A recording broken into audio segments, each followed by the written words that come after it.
Hey, this is Matt. I'm the lead pastor at Westminster Baptist Church. Thanks for engaging God's Word with us. My prayer for you is that this would be supplemental to your discipleship journey. If we can connect you with a local church or a discipleship group, please contact us at info@discoverwbc.com. It all began here, in darkness, stuck in our brokenness, wandering, directionless, in need of a grace we knew nothing about. It's not much of a beginning, but this is where we were. Fast forward to a starry night in Bethlehem. You see, while we were lost in darkness, God was consumed by love. A love which led him to do the unimaginable. A love which would cost him his son. That night, the heart of Christmas began beating with a rhythm that would change the world. Jesus, the Son of God, our Savior, was born. Grace in a manger, love in the flesh. Hope had overcome hopelessness. Mercy had triumphed over brokenness, and love had overpowered the darkness. Today, we celebrate that moment.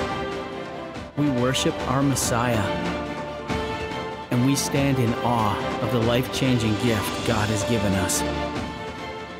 For unto you is born this day in the city of David a Savior, who is Christ the Lord, the true heart of Christmas.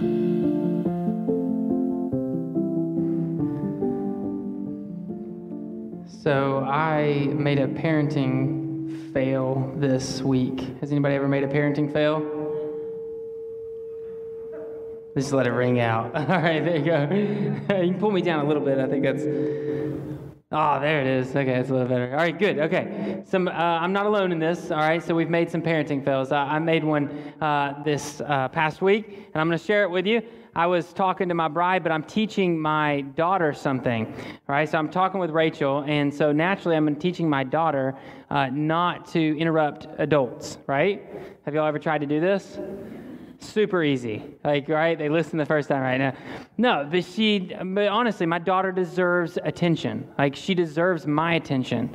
I want to give her my attention. I want to raise her up, teach her things, let her ask difficult questions, and I want to give her the time to answer those questions. So I want to give her my time, right? I want to bless her that, but I also want her to know that there's times where I'm talking to an adult where she can wait. And so one of the things I've taught her is she can grab my hand to let me know she's there, right? Just to let me know she's present and she wants me, right? Or grab my shirt or something just to let me know that she's around, all right? And if she does that, I try to give her some intentionality, like turn towards her and make myself aware that she's there and she wants to ask me something, okay?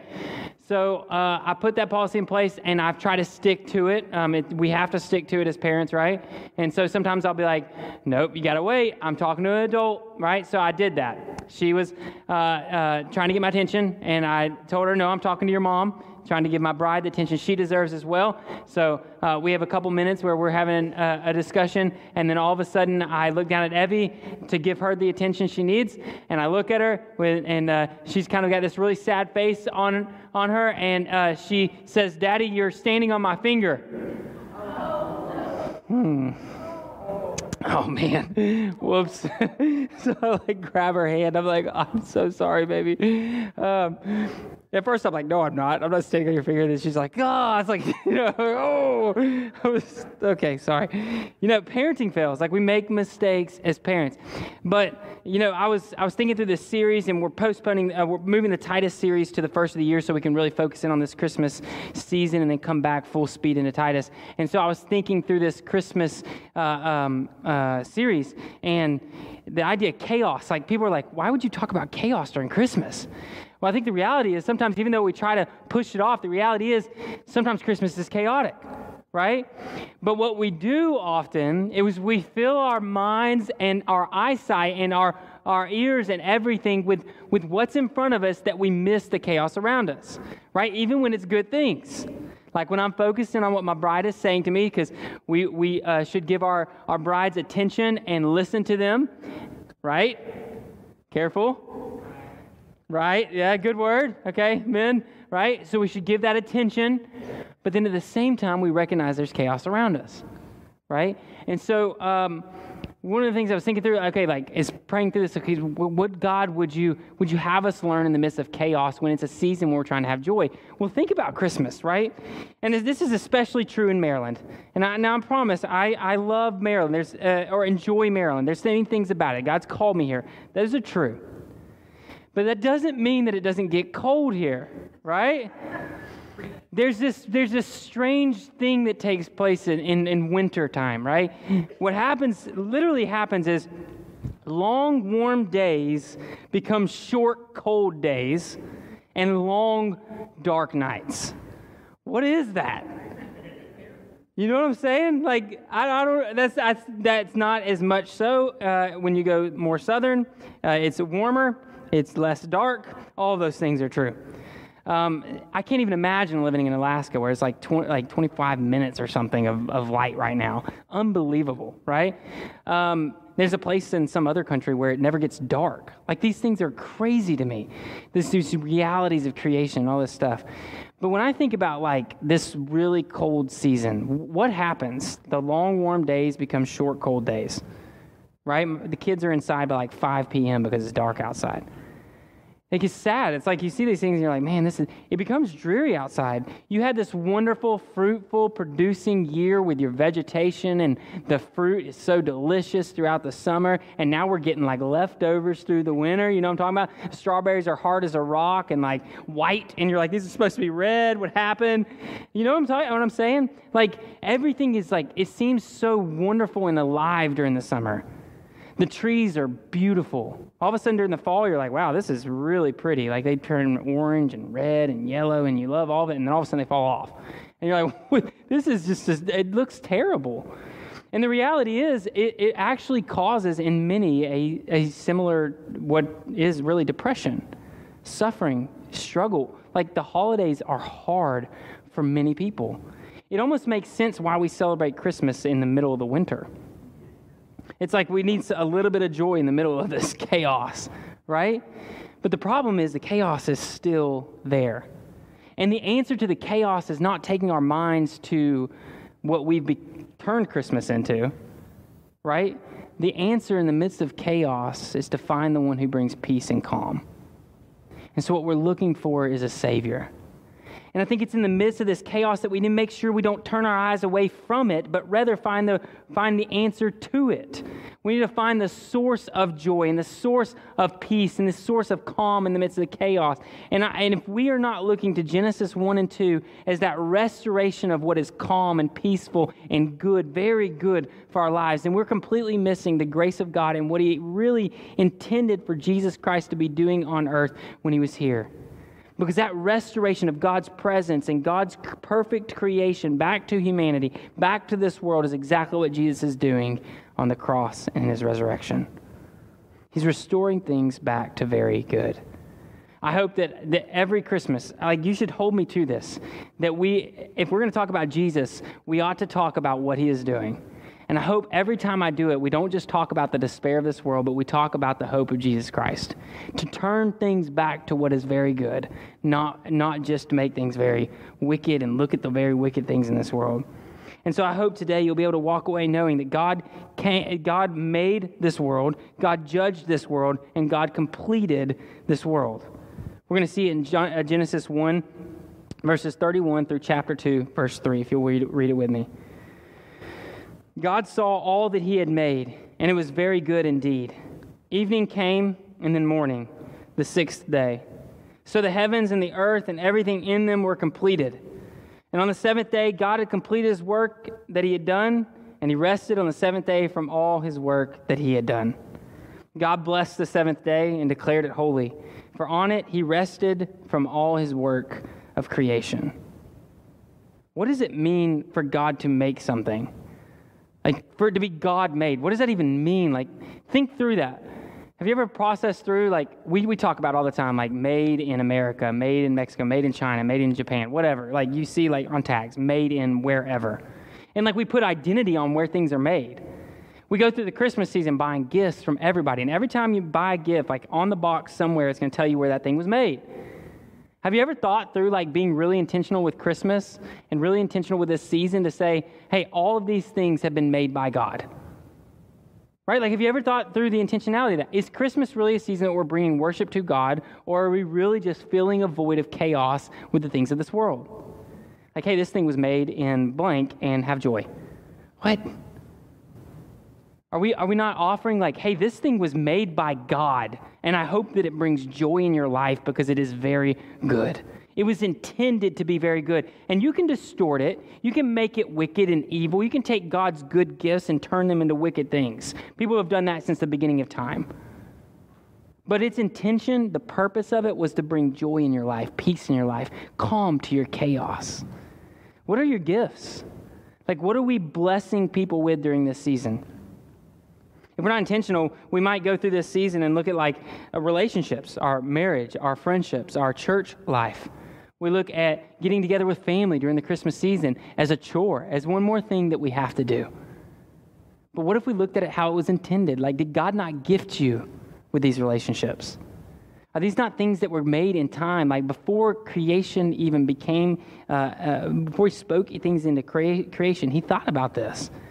He thought about you with the friend that you have, with the church that you have, and all these things to bless you and give you something that you can go through this chaotic life with, finding joy and peace because God created something good for you to have in the midst of it. Now, sure, again, like I said, we can turn good things into something that is wicked, but we can also look at everything that God has created and give him the glory for it.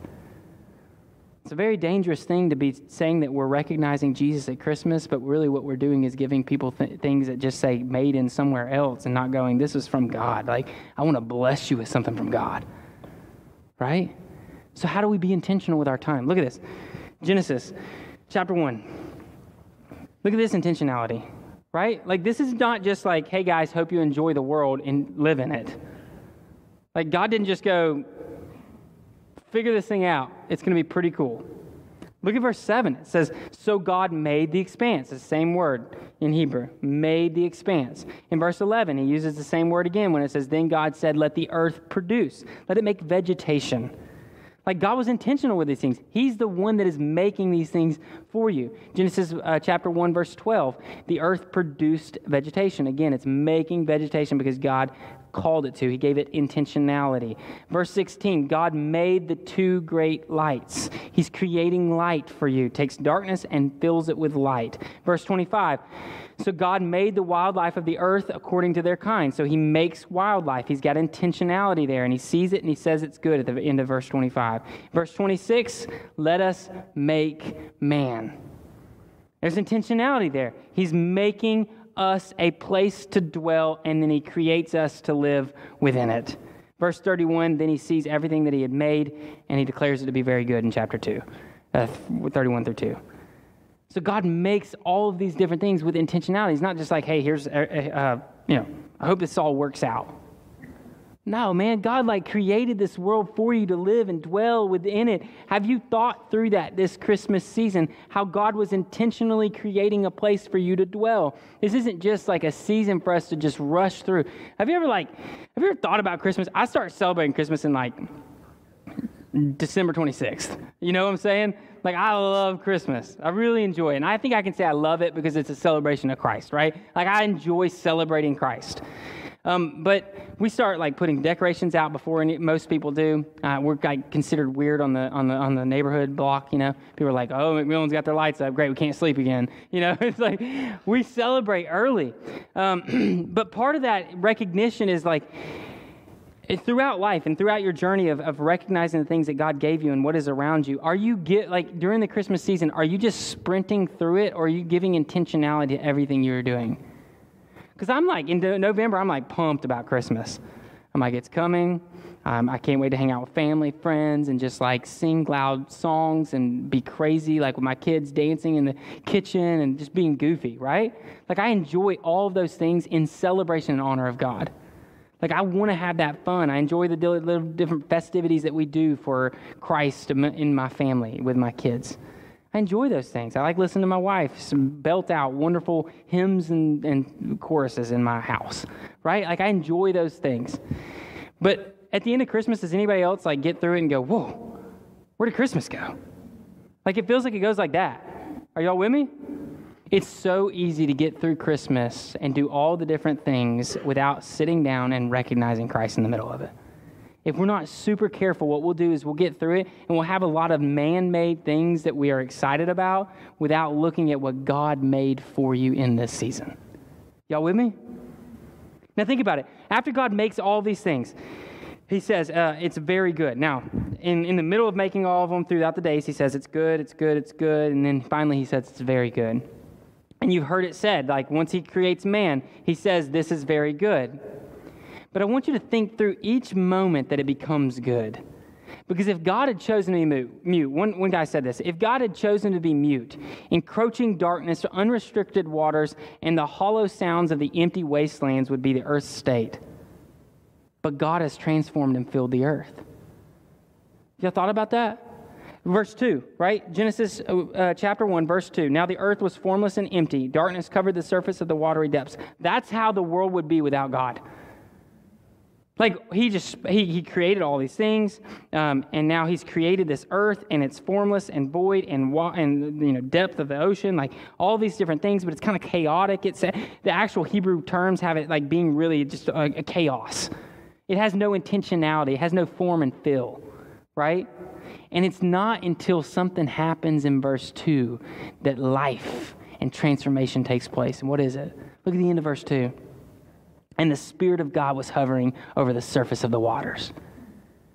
I mean, where the Spirit of God is, there's life, transformation, there's intentionality. He brings things that were dark and void and puts them in intentional control, but also brings them into goodness and declares them to be good, good, good, and very good.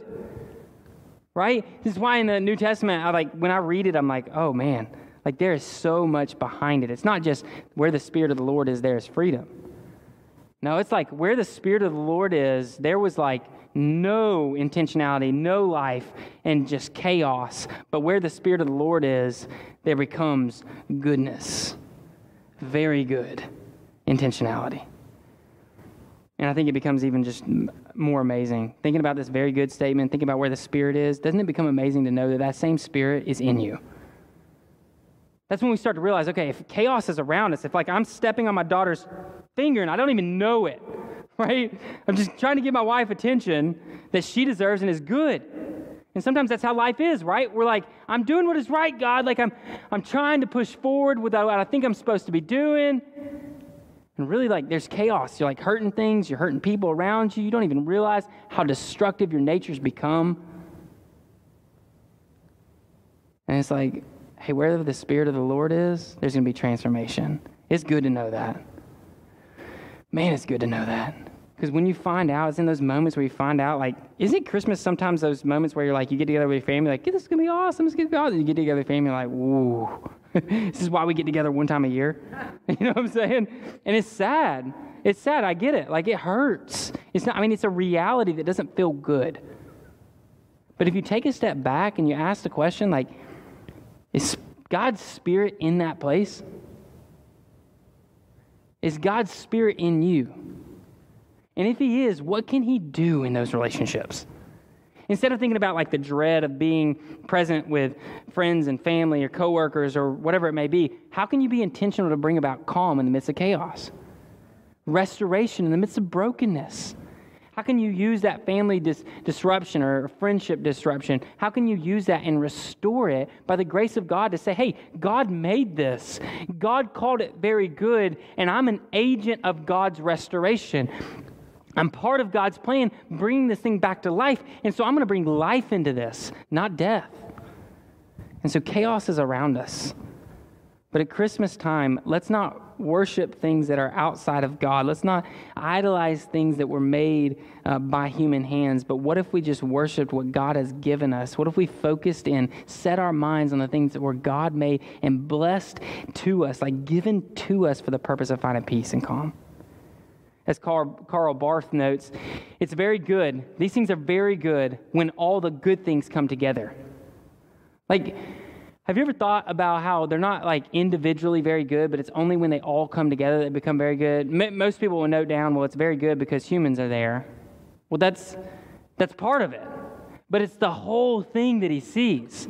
Like I am, Buddy Landrum, he's our chairman of deacons. He was teaching in the deacons meeting. We do Bible study in there, and he was teaching, and he had gone to a dark sky. It's where you can see pretty much the stars that you are able to see with your eyes. You can see them because there's no light pollution. Unbelievable, right? I go outside my house and I look up and I see street lights. Y'all with me? He goes to these dark sky places, which, by the way, there's one like an hour and a half away from here, and you can see like the sky as it was meant to be. And I wonder, have you ever just thought through this? He challenged us with this. What did Moses see? When he's writing Genesis, God's writing through him for Genesis, when he looks up at the stars, when Abraham talks about the stars and Moses writes it down, like, what is he actually seeing? It must have been amazing. Take that one step further. What do you think Adam and Eve saw? Man, like good. God's like, these things look great. And then he puts his people in there and he's like, no, that's very good. The image of God in the world. Numbers 14:7 says this, and Moses was trying to find a new place for them to live and being led by God to find this new place while they were in the wilderness and stuff, and they were looking and discovering like a new place. And it says this, they said to the entire Israelite community, the land we passed through and explored is an extremely good land. That was the report to him. Like, this is a good land, extremely good land. Now, if you look at it, extremely good is nearly identical to the very good phrase God had given. Because throughout the Old Testament and even into the New Testament, God is restoring what was very good that we corrupted. Because we are good, humans are good at taking good things and making them bad. Taking something that was very good and turning it into something that is wicked. We see it all around us. The chaos and disease, the chaos and death, the chaos and disruption of relationships. We see it all around us. And it's ultimately because we took something that was very good and we've made it very wicked and evil. And so I can't imagine what Adam and Eve saw. Like John Calvin said, he says, we ought to think in our minds, we ought to contemplate this. God's fatherly love toward mankind in that he did not create Adam until he had lavished upon the universe all manner of good things. Like Adam and Eve in the garden looking around and going, like, perfection of creatures. Animals that were like beautiful. Plant life, fruit life, beautiful vegetation. The mountains and the streams, everything was just immaculate. Like perfection. God had created perfection for them. And he waited till the moment. He didn't put them there when there was like this watery depth that was like chaotic and formless and void and dark. He didn't put them there and be like, and they were like, I mean, I think we'd all be scared, right? Like treading in the water, like trying to figure out, like, God, what do we do here? Like not knowing where to go. There's no land. He hadn't separated it yet. There's no light, so we don't have warmth. None of that. Like he waited until creation was perfect.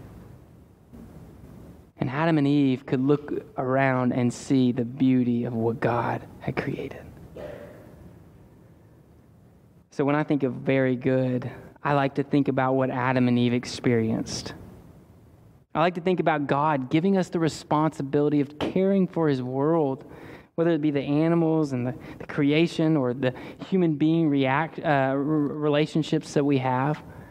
God gave us the responsibility. Like day 7, he steps back and he's like, this is holy, this is good. He rests from the work of his creation, takes a step back and gives us the responsibility. I said this before. Can you imagine, like, do you feel the responsibility that we have as images of God to take care of, steward over his creation that was created as very good that we disrupted? It's unbelievable. I disrupted that. Now, I'm part of restoring that back to what is very good. Like God is using us as a church to bring back what is very good. And as I think about being part of that, I'm like, man, God, you put me here to experience this very good, and now you're letting me be a part of bringing it back. It's amazing. But do you think about that at Christmas? I think it's got to be important. And here's why. And look, I tried to make sure that I'm right here, and I hope I am. And in God's grace, like this study will become fruitful, and we'll see the connections here. And I think it's right based on Scripture. But walk with me through this, and be thinking through that. Like, is God restoring, and is God recreating and completing the work that we disrupted and messed up? He completed the very good, and is he doing that again? Look at Genesis 2, verse 2. It says, on the seventh day, God had completed his work that he had done, and he rested on the seventh day from all his work that he had done. He kind of repeats those two things. It's pretty significant. He completed his work, right? He had completed all the work. Well, then I was like, all right, I got to study this further because that phrase, completed his work, has got to be significant. There seems to be something there. So I started I looked at that. That's in Hebrew, but it's translated in Greek. It's called the Septuagint, right? And it's a word, teleo. Teleo means to complete or to finish something. All right? So bear with me. That word right there is from the word teleo. Literally, it's soon teleo. But when you move to John chapter 4, verse 34, it's like, okay, let's look at these connections. It says this, and Jesus is speaking here. My food is to do the will of him who sent me and to finish his work. Right? Completed his work, finished his work. So I'm like, okay, is Jesus pointing back to Genesis? You can't stop there because that's one instance and it's same words, but you gotta make sure you can back that up, right? It's got to be biblical. Okay, but it is the same word. It's teleo. Septuagint, both words, teleo, right? So it's like, okay, there might be a connection here because finish his work sounds a lot like completed his work. So again, John is in the New Testament, Genesis is in the Old Testament. We see a connection here. John chapter 17. This is Jesus' high priestly prayer. It says in verse 3, this is eternal life, that they may know you, the only true God, and the one you have sent, Jesus Christ. I have glorified you on the earth by completing the work you gave me to do. Completing the work.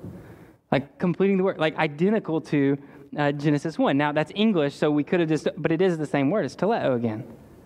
So that makes a difference. That we should be reading through John going, whoa, this sounds a lot like God's creation. This sounds a lot like when God was creating the world. And now he's talking about it in terms of Jesus.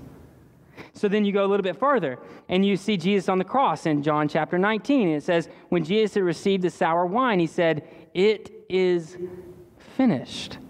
Again, teleo, the literal word, tetelestai. It is finished. And now you gotta ask the question, what was Jesus finishing? What was the work he was doing? And why does it sound so similar to creation? And so you back up a little bit. What is it? John 1:1. In the beginning was the Word, and the Word was with God, and the Word was God. How does Genesis 1 start? In the beginning, God created the heavens and the earth. And you can see that John is trying to show us that he's working from this idea that Jesus was there at creation. And we see it in Colossians 1, and we see it in Hebrews 1. And if Jesus was there at creation, and he's the eternal God there with his Father and the Spirit's hovering, God is thinking and creating with ideas, and Jesus is literally physically doing it and working to bring about creation, then what is Jesus doing in the world? In this chaotic world that he comes into as a baby and he grows up into, and then he says that it is finished, and he's taking our minds back to Genesis. What is he doing? And then, man, it just like drops the hammer on it in John chapter 1, verse 10. It says, he was in the world, and the world was created through him. Like, Jesus is the one creating in Genesis, and he's also the one creating in John. And if that same God is living in you, then he is recreating what was very good. And as much as Adam and Eve would look around and see the beautiful creation that God had created that was good for them, right for them, would sustain them and give them everything they needed, and most importantly, God walked among them. And if all that is true, God is recreating that in you right now. So I hope this Christmas that you will focus on Christ, not chaos. Because creation is in chaos because of our choices and mistakes. But God took a chaotic planet that had no design, no control, and no inhabitants, and he made it very good. And if he'll do that for a formless planet, he'll do that for you. Man, I long for the day. Like, I desire this so much when everything that we do and everything that we see is so good. Like, it's very good again. When our words and our interactions, when the way that we carry ourselves in our relationships with our families and our giftings and our brothers and sisters and our friends, like everything is just very good. I hope this Christmas you long for that more than you long for anything else you experience at Christmas. To see what is very good.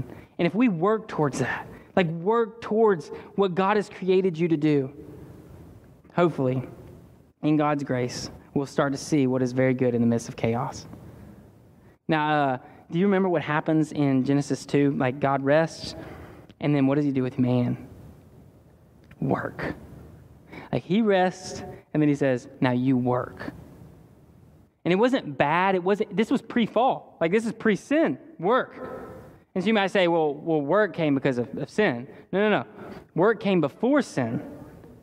So working is good. And in fact, if we're honest about it, in heaven is restoration of Garden of Eden, and we're literally going to see the Garden of Eden in Revelation descend upon this world, like new heavens, new earth, new Jerusalem kind of thing. If we're going to see all that, then guess what? There's going to be work, and it's going to be good for you. In fact, that work is part of the good. So it's got to be very good. And all of a sudden I start to see it, and it's like, okay, well, God's resting, but yet he's called me to work. And now he's given me the responsibility of stewarding over this creation. So not only is it that I want to experience very good, but I've been called to be a part of creating very good. I've been called to work towards very good. I've been called to create in my family very good. In my church, very good. So as you walk, are you creating chaos or calm? And I want to be really clear because somebody asked me this question. It's a really good question. Does God not bring calamity? Because Isaiah 45 and because of Matthew in the when he's speaking to the Pharisees, in his purpose and intent, he clarifies to his disciples, what is he doing?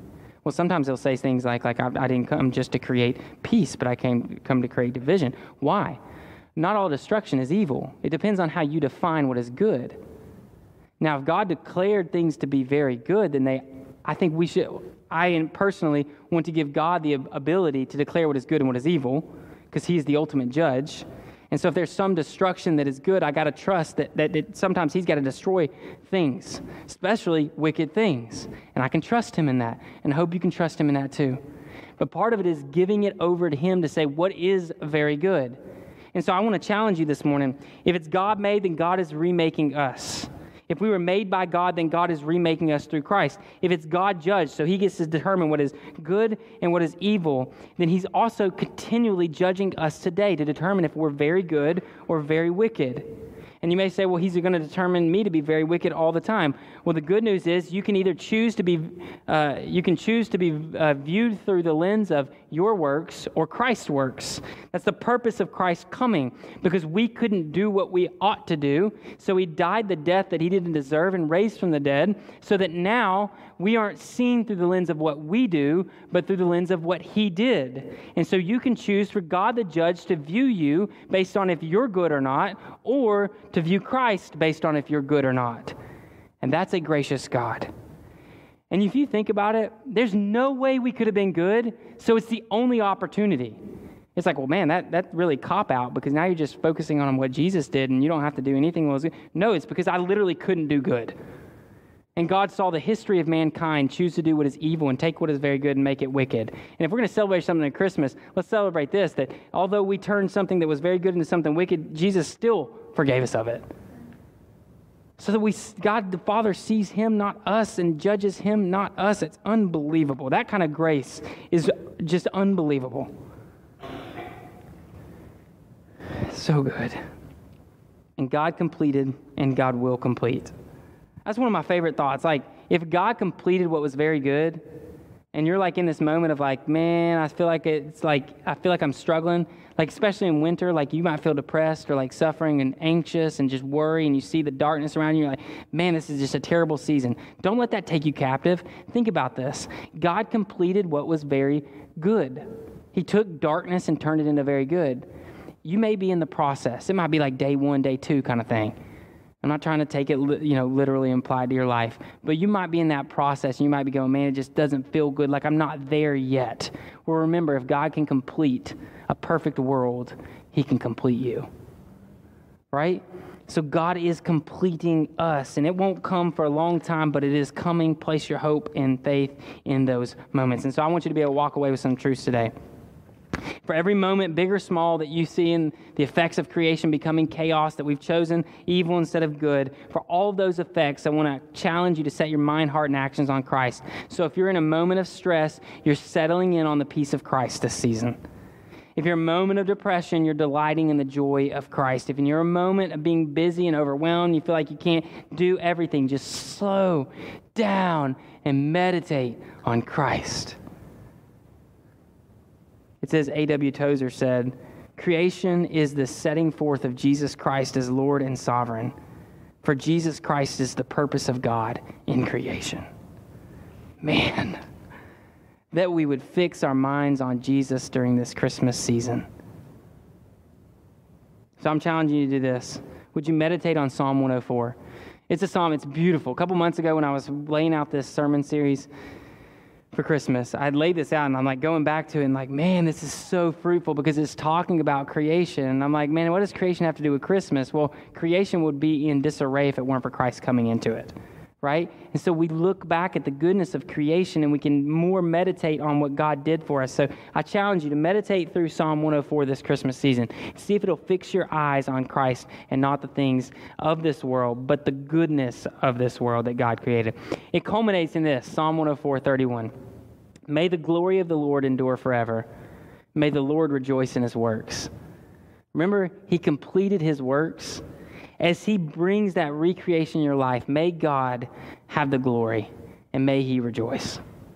Right? Like that should be the prayer of all of our lives, is that we're working toward. May God get the glory forever and may he rejoice in the work that he has done in us.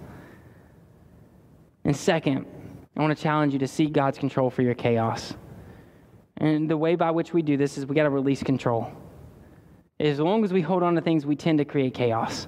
Release control, give it over to the Father, releasing control, listening to him through, and you got to remember the process, right? Through God's word, God's spirit, and God's people, we allow God to speak into our life, never contradicting.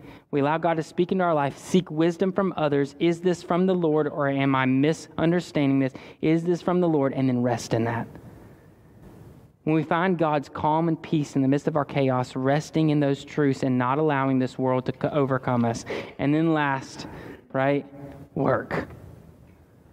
Once you get that moment where it's like, okay, this is what God wants from me in my life. I'm going to sit in on this. I'm going to let this become part of my life, permeate on it like this is goodness for me. Now I'm going to pursue it. Let's go.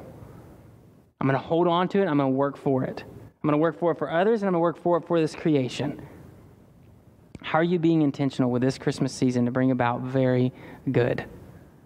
Don't let this go by, the next 20-something days, without being intentional about how you point people back to how God made it, how God judged it very good, and how God completed what he said he would do. And he will one day. I'm going to pray for you as the worship team comes. God, you are good, and you created a perfect world for us.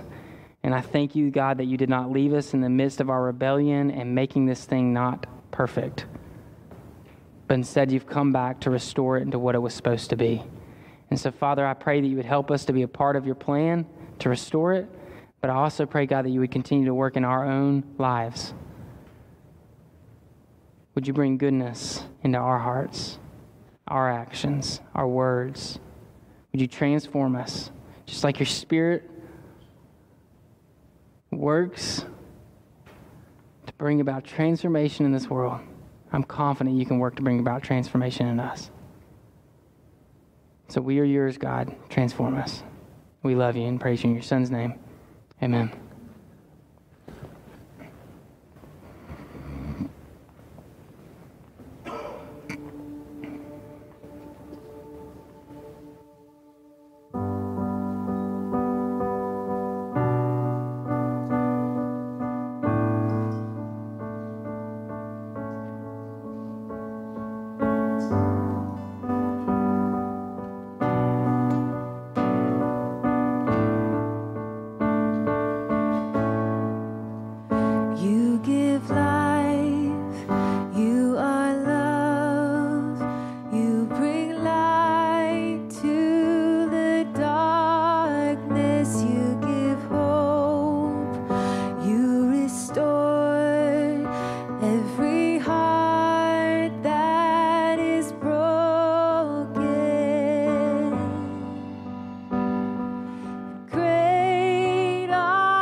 cry, these bones will sing. Great are you, Lord. Sing all the earth, and all the earth will shout your praise. Our hearts will cry, these bones will sing. Great are you, Lord. And all the earth will shout your praise. Our hearts will cry, these bones will sing. Great are you, Lord. It's your breath in our lungs, so we pour out our praise. We pour out our praise. It's your breath in our lungs, so we pour out our praise to you only. It's your breath in our lungs, so we pour out our praise. We pour out our praise. It's your breath in our lungs, so we pour out our praise to you only.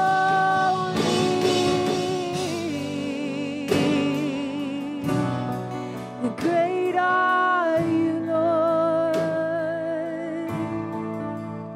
So great are you, Lord.